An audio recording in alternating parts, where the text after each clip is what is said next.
And breaking here on the live report, an FIR now has been filed against the former Madhya Pradesh Chief Minister Kamal Nath, this over his Aag Laga Do comment. Also, the BJP Representation Board, remember, had given an application to the crime branch to register a case. So the story getting bigger, an FIR now filed against the former Madhya Pradesh Chief Minister, the FIR against Kamal Nath for the Aag Laga Do video and also for spreading misleading information. A complaint earlier, remember, was filed against him, after which an FIR was filed. Satya Vijay breaking more details of that for us. Satya Vijay, what more do we know about this?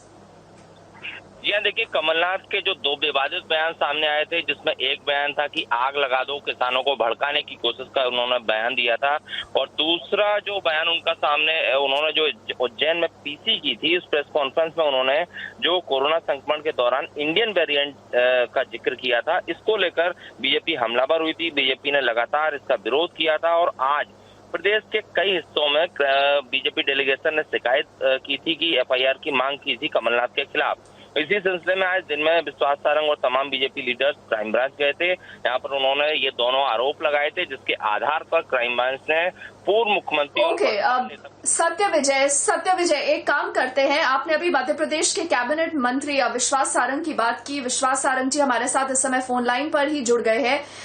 विश्वास Sarang ji, what is your very first reaction? Sir, an FIR has been filed, what more would you want? देखिए, हमने कमलनाथ जी ने जो कृत्य किया है वो देशद्रोह की श्रेणी में आता है।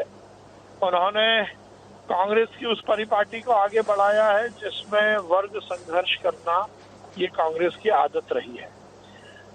जिस प्रकार से उन्होंने महामारी को लेकर हिंदुस्तान का नाम पूरी दुनिया में बदनाम करने की कोशिश की और इंडियन वेरिएंट की बात की, तो ये निश्चित रूप से हिंदुस्तान के मान और सम्मान को गिराने वाला कृत्य था। और उन्होंने अपने विधायकों से जो वर्चुअल मीटिंग की, उसमें उन्होंने आग लगा दो इस तरह की बात कर कहीं ना कहीं इस बात को की कोशिश की कि किसानों के माध्यम से वर्ग संघर्ष हो, व्यवस्थाओं में की व्यवस्था जो है वो खराब हो। और इन दोनों बातों को लेकर हमने आज ये निवेदन किया था, उन पर FIR दर्ज हुई है।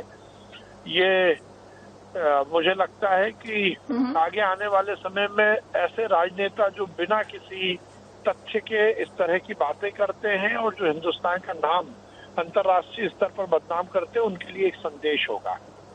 और मुझे एक बात और इसमें ऐड करनी है। अब विश्वास सारंग जी, आप हाँ जी बोलिए। देखिए, जिस प्रकार से कमलनाथ जी ने इंडियन वेरिएंट बोल के इस महामारी की जड़ या कोरोना को हिंदुस्तान से जोड़ने की कोशिश की है, ये कोई उनका बिना सोचा समझा बयान नहीं है।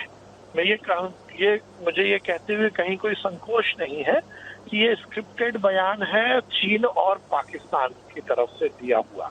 क्योंकि जिस प्रकार से हम देखते हैं कि पूरी दुनिया ये कहती है कि कोरोना की जड़ चाइना में है और चाइना चाहती है कि उसके सर से ये दाग हटे, उसके दामन से ये दाग हटे, और इसलिए उसका प्रयास रहता है कि वो इस तरह का जो तथ्य है उसको तोड़ मरोड़े और इस कोरोना को लेकर दूसरे देशों को भी कहीं बदनाम करे, और उस काम को आज कमलनाथ जी ने किया है। मुझे लगता है कि WHO ने जिस प्रकार से बोला कि there is no any Indian variant, कोई भी इंडियन वेरिएंट नहीं है इस कोरोना को लेकर, और इस बात को लेकर हमारे विपक्ष के नेता और कांग्रेस के नेता अनर्गल बातें कर रहे हैं, तो ये तो देशद्रोह की श्रेणी में आता है कमलनाथ जी का ये बयान।